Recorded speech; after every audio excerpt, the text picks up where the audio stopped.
If you're a serious history enthusiast or a survival-minded strategist, make sure to subscribe to Wartime Survival and comment below with your thoughts, because what we're diving into today will change the way you view conflict, logistics, and everyday survival.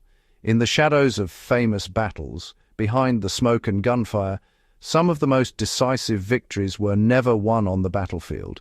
They were won in kitchens, gardens, and small-town markets. The ability to manipulate food, ration resources, and turn civilian diets into strategic weapons is a story often overlooked.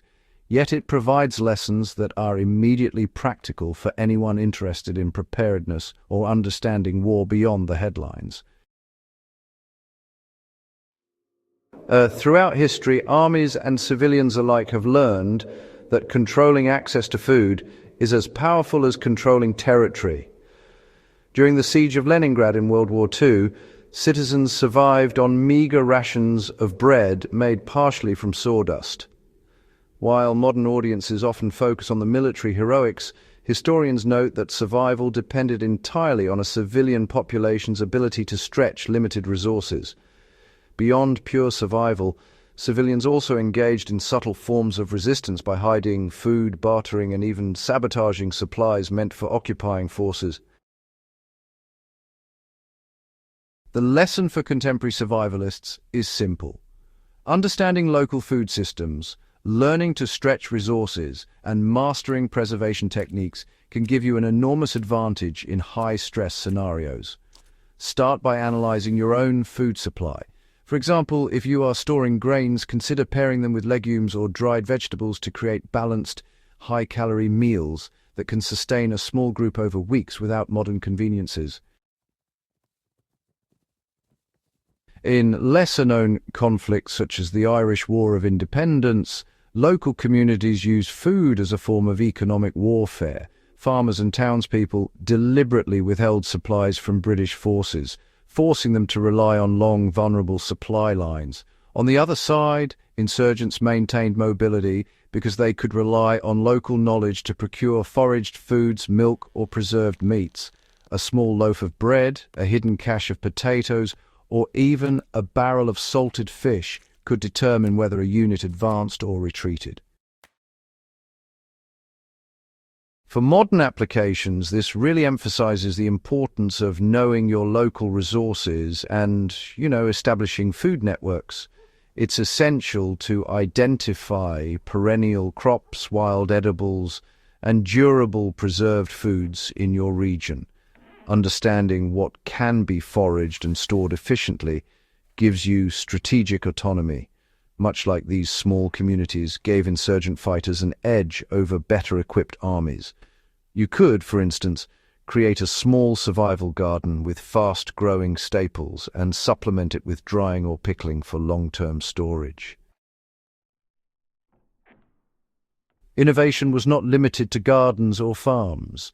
During the 1948 Arab-Israeli conflict, Jewish communities in isolated settlements turned kitchens into miniature supply depots. Women experimented with compact, high-calorie recipes that could travel with militias or sustain blockaded villages. In some cases, the development of portable preserved foods directly influenced the capacity of militias to maintain defensive positions. This demonstrates a principle that is, quite frankly, often overlooked. Creativity in food preparation can become a tactical advantage. In practical terms, this could mean learning how to dehydrate fruits, cure meats, or ferment vegetables for long-term storage without refrigeration. Step by step, one can build a system where every meal is not only nutrition, but also insurance against scarcity. Even simple practices like rotating stored foods, labeling expiration dates, and maintaining a small, diversified pantry can create resilience that mirrors what these communities achieved under siege. Food has always been more than fuel. It is morale. During the Winter War between Finland and the Soviet Union, soldiers and civilians endured extreme shortages. Finnish ingenuity in preserving local meats, brewing nutrient-rich soups, and sharing meager portions helped maintain psychological stability in harsh conditions. In contrast, poorly managed food rations among Soviet troops contributed to exhaustion, illness, and weakened combat performance.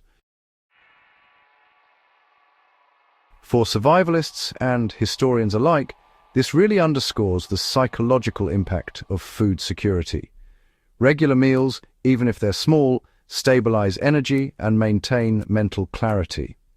If you're preparing for extended field scenarios or emergencies, consider practical measures like pre-portioning high-calorie meals, carrying portable snacks, and rotating items in your pantry to prevent nutrient depletion. The lesson is clear. Those who control their food and use it strategically can sustain both body and mind far longer than those who ignore it. Civilian food tactics from obscure conflicts, actually hold practical lessons for modern survival planning. Start by evaluating your environment. Which foods are abundant, long-lasting, or easily preserved? Implement techniques such as canning, fermenting, or smoking proteins to create layers of supply security. Understand the value of sharing knowledge within communities. Historically, small villages survived because information about foraging and preservation was widely distributed. In modern terms, this translates to networked preparedness, community gardens, and shared skills workshops. Moreover, study historical case studies to understand the context of scarcity. How did a small town in Eastern Europe prevent starvation during wartime blockades? How did remote settlements in the Middle East maintain mobility through food innovation? Extract practical steps. Rotate food stores, prepare nutritionally dense meals, and keep some items portable for emergency relocation. These tactics aren't just about survival. They're about strategic advantage in any high-stakes scenario. Ultimately, the forgotten warfare of civilian food teaches one overarching principle. Survival is a strategic game where every meal counts. By thinking like a community under siege rather than a soldier on the front line, you gain perspective on resourcefulness, creativity, and foresight. This mindset, honestly, applies to urban survival, off-grid living, and any scenario where logistics determine outcomes more than brute force. Take practical steps today. Start small with your pantry. Experiment with preservation methods and map local resources that could supplement your supplies in a crisis. Adopt the mentality of turning scarcity into advantage. By doing so, you honor the legacy of those who survived and thrived in obscure conflicts through nothing more than ingenuity, discipline, and the careful use of food. If you found this guide illuminating, make sure to subscribe to Wartime Survival, comment with your favorite historical example of civilian ingenuity, and share this video with fellow history enthusiasts. Understanding these overlooked tactics not only deepens our appreciation of the past, but also equips us with practical knowledge to navigate uncertainty today.